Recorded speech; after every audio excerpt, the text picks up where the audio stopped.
O trabalhador brasileiro.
Quando Getúlio chega ao poder, seja por intenções anteriores que a gente não conhecia, seja por imposições daquelas circunstâncias, ele se transforma num personagem centralizador, ao mesmo tempo modernizador do país e com fortes traços autoritários.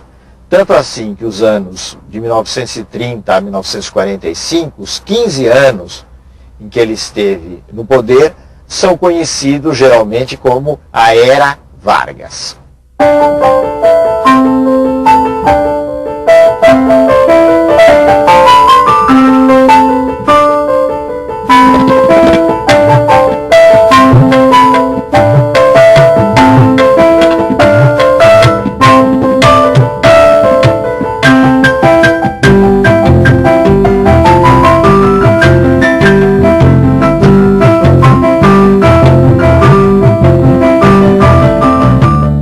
Teve que enfrentar problemas internos do seu governo, das forças que o apoiavam, e problemas externos da oposição.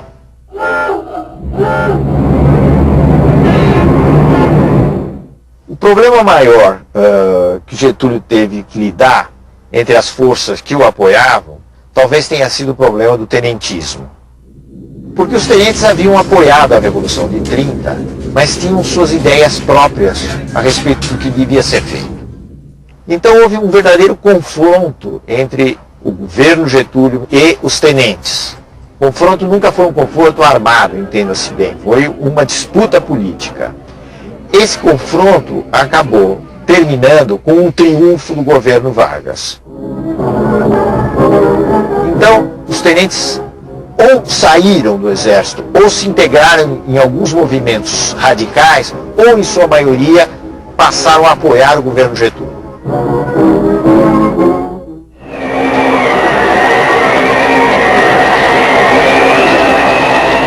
Os problemas externos vinham principalmente das elites regionais dos estados, que não se conformavam com a política centralizadora. O caso mais grave ocorreu nas relações entre o governo central e a elite de São Paulo, a elite paulista. Na realidade, Getúlio maltratou a elite paulista. Ele não teve o jogo de cintura que ele teria mais tarde, com as várias forças sociais, com a elite paulista.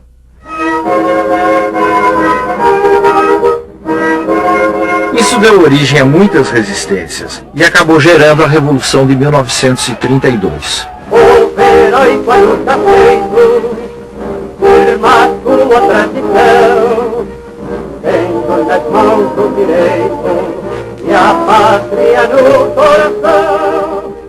São Paulo lutou durante vários meses praticamente sozinho, mas no fim foi derrotado pelas forças do governo federal, sobretudo pelas forças do Exército Nacional.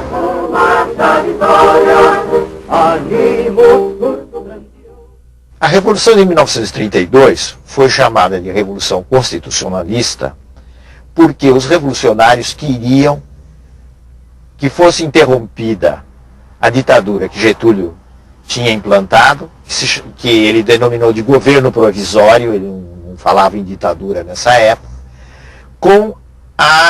queria interromper com a convocação de uma Assembleia Constituinte para se aprovar uma Constituição no país e se implantar um regime democrático. Nesse sentido, a Revolução foi vitoriosa.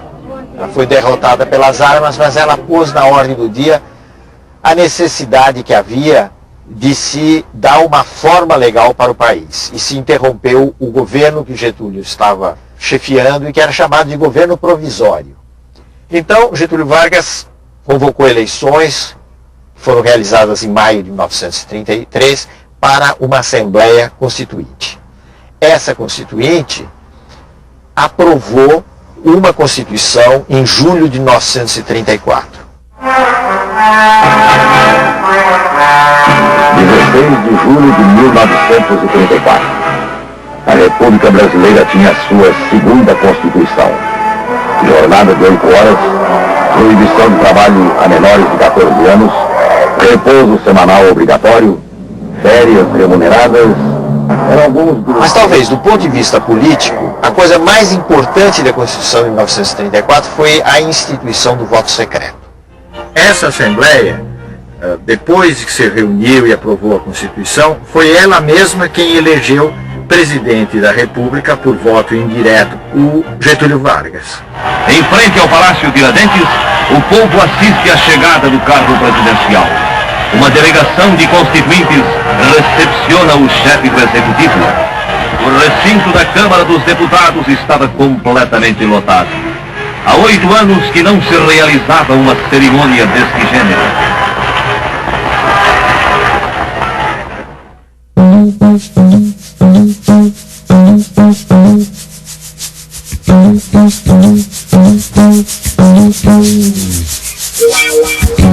O que é que mudou concretamente a partir de 1930? Vamos pegar algumas áreas, não é possível examinar todas as áreas. Então vamos pegar a área da economia. O que aconteceu durante os anos 30, até o final dos anos 30, foi o fato de que o Brasil tinha condições de produzir café numa escala muito maior do que um mercado mundial em crise podia absorver.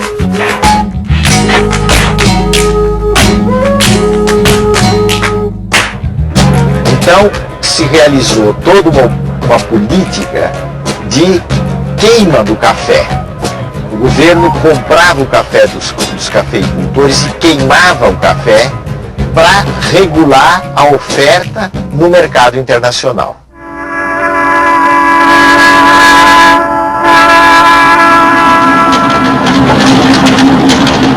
A outra mudança importante foi a expansão da produção do algodão.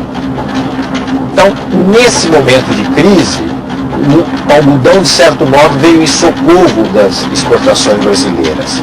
E isso tem a ver com um fenômeno europeu, que foi o fortalecimento da Alemanha, infelizmente sob o controle de Hitler, e foi essa Alemanha nazista que começou a comprar em grande escala, para a produção de tecidos, o algodão brasileiro.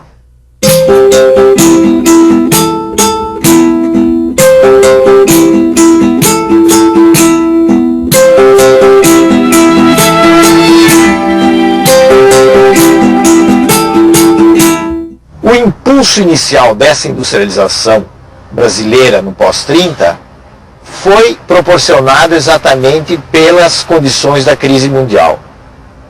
Como era complicado importar mercadoria acabada, produtos industriais acabados, porque o mil-réis, que era a moeda do tempo correspondente ao real, tinha se desvalorizado, e porque ele não existia mil-réis em quantidade suficiente, porque o Brasil não exportava da mesma forma como exportava antes de 1930, o país foi incentivado a substituir essas importações. E essa substituição se dá com a produção interna de bens industriais. As dificuldades de importação impulsionam e tornam realidade velhos projetos de transcendental importância para o desenvolvimento do país.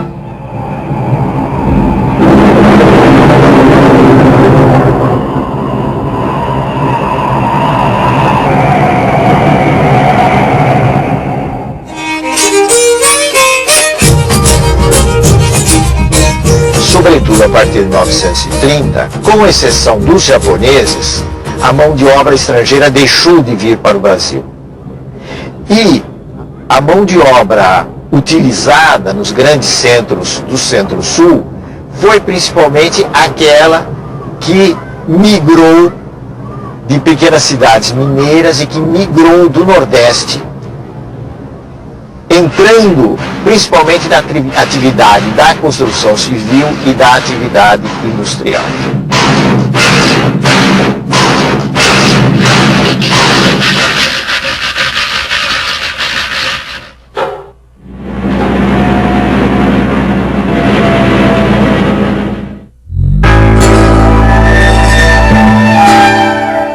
No nível federal, as reformas implantadas por Getúlio tiveram vários objetivos. Um deles foi a implantação de um ensino técnico, demonstrando a preocupação com a industrialização e com a mão de obra qualificada. A outra coisa foi a melhora da qualidade do ensino e a padronização do ensino nos níveis secundário e nos níveis universitários.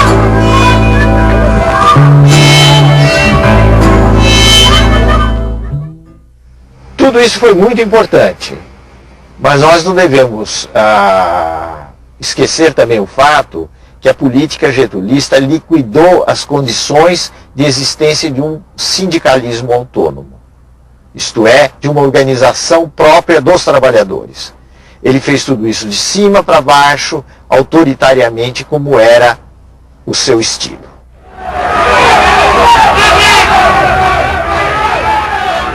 Um outro traço inovador, dentre outros, dos anos posteriores a 1930, foi o surgimento de movimentos sociais, em maior expressão, maior quantidade.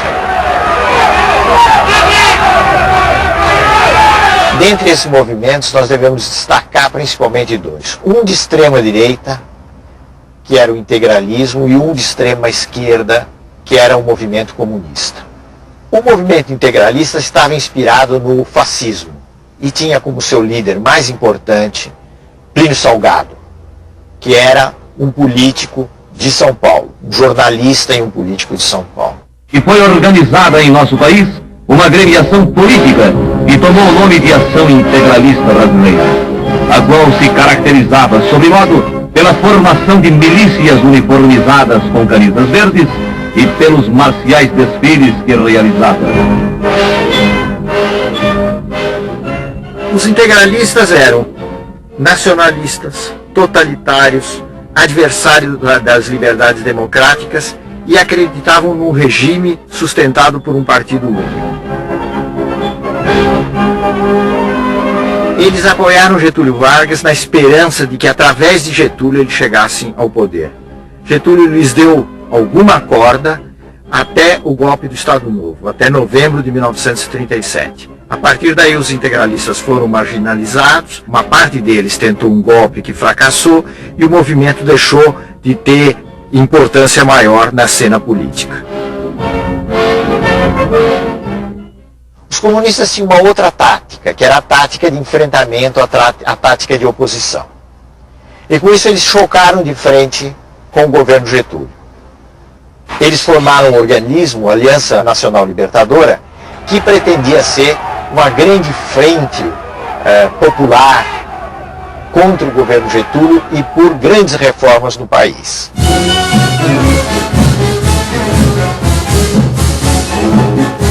O governo fechou a Aliança Nacional Libertadora, aplicou à aliança uma legislação repressiva, que era a Lei de Segurança Nacional, e colocou os comunistas na ilegalidade. Eles partiram para uma iniciativa de revolução que, na realidade, acabou resultando numa verdadeira aventura, que foi a chamada Intentona Comunista de novembro de 1935.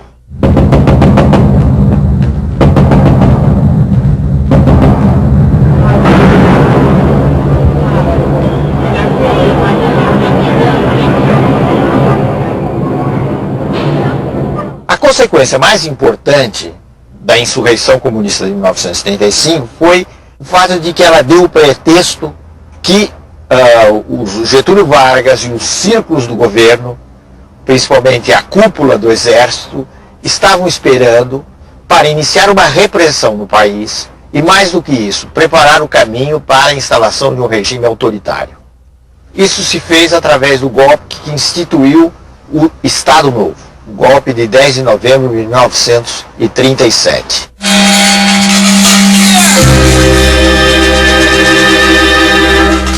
Praticamente sem nenhuma resistência, sem nenhuma oposição, forças policiais fecharam o Congresso e se iniciou um novo regime no país, que era o Estado Novo. Esse foi um regime que assumiu claramente feições de uma ditadura sob o comando de Getúlio Vargas. Quando as constituições políticas ameaçam de generar em guerra civil, é sinal de que o regime constitucional perdeu seu valor prático. Foram suprimidas as eleições, foram suprimidos os partidos, foi suprimida a liberdade de expressão, que é uma coisa muito importante.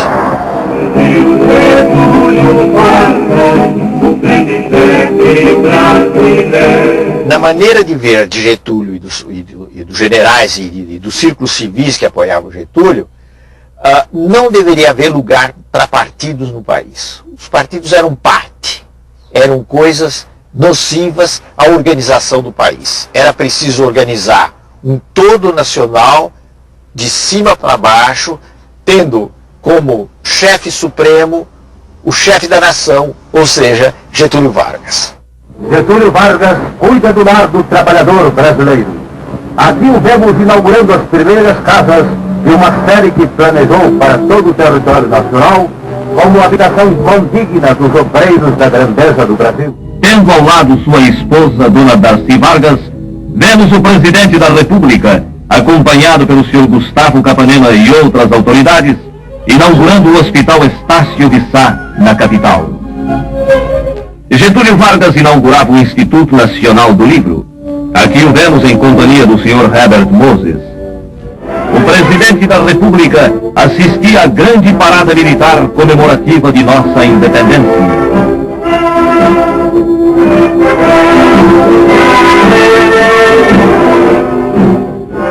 O presidente Vargas, acompanhado pelos generais Eurico Gaspar Dutra e Góes Monteiro, procedia ao lançamento da pedra fundamental do novo Palácio da Guerra.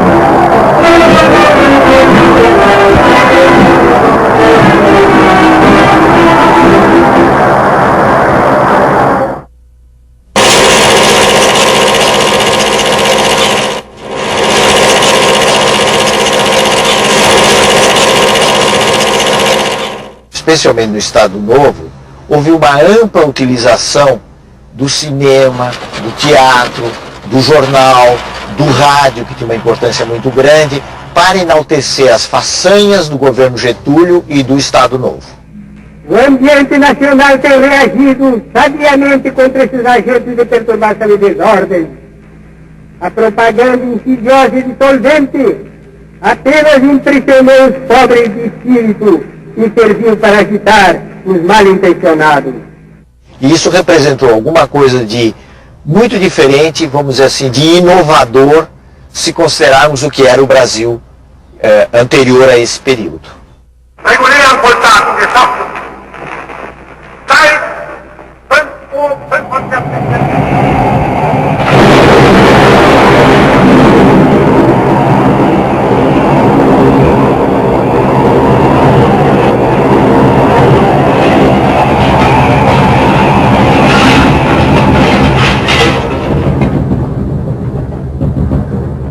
Com o início da guerra, em 1939, o Brasil acabou tendo de se definir. E Getúlio, que até 1941, mais ou menos, mostrara muitas simpatias pela Alemanha e pela Itália, acabou se inclinando pelas forças democráticas. Isso por razões muito práticas, muito de ordem prática. Ele percebia que ele estava num determinado campo, no mundo ocidental, com os Estados Unidos, ali em cima, o chamado Grande Irmão do Norte, com um pouco de ironia, né? E que fugir desse campo era uma aventura extremamente arriscada. Então, em alguns meses, ele decide essa inclinação em favor das chamadas potências aliadas, as potências democráticas. Isso já no curso da Segunda Guerra Mundial.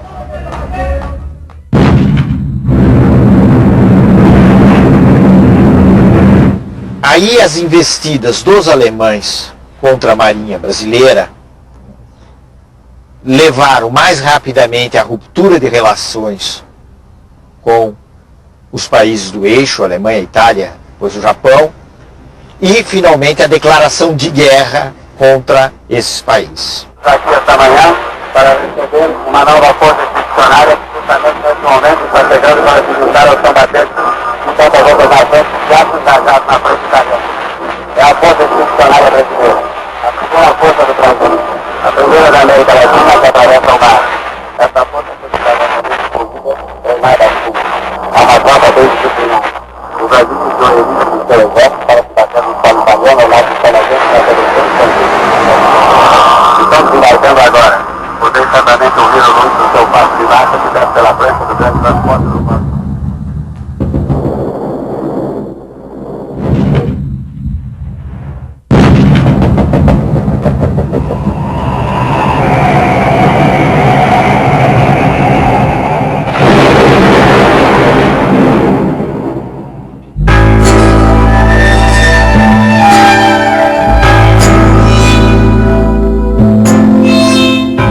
Determinou a crise do Estado Novo.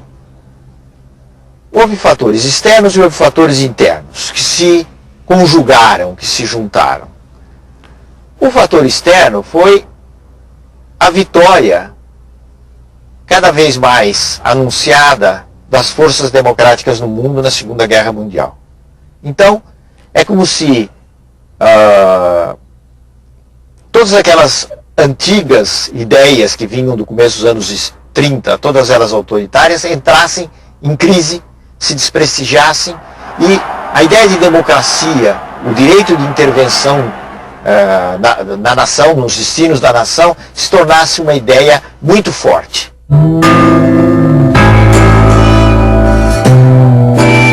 Getúlio foi sensível a essa situação nova, esse novo quadro que começou aí por volta de 1944, mas ao mesmo tempo ele fez uma jogada arriscada. A jogada foi tentar se apoiar num certo tipo de mobilização popular como ele nunca tinha feito no passado. Para isso, ele foi encontrar apoio naqueles setores políticos e de trabalhadores que o haviam sempre sustentado.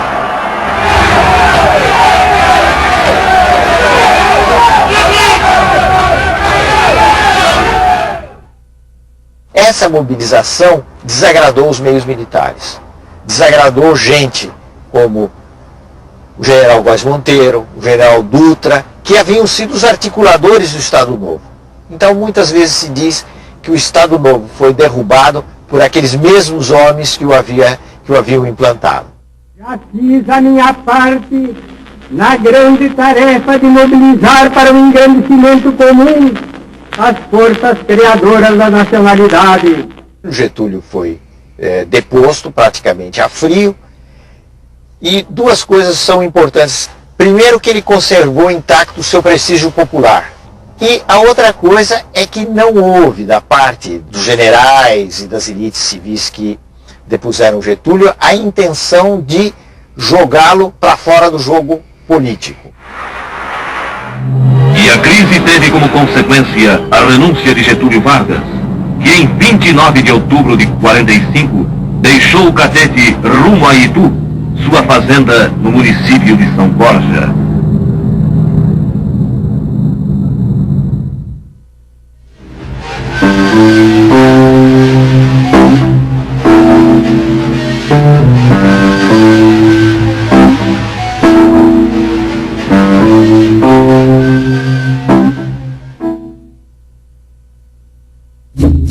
No próximo programa, o Brasil escolhe o caminho das eleições. Os ventos de liberdade trazem Getúlio de volta ao poder. Novos impasses empurram o presidente para o suicídio. O fim do Estado Novo e o período democrático.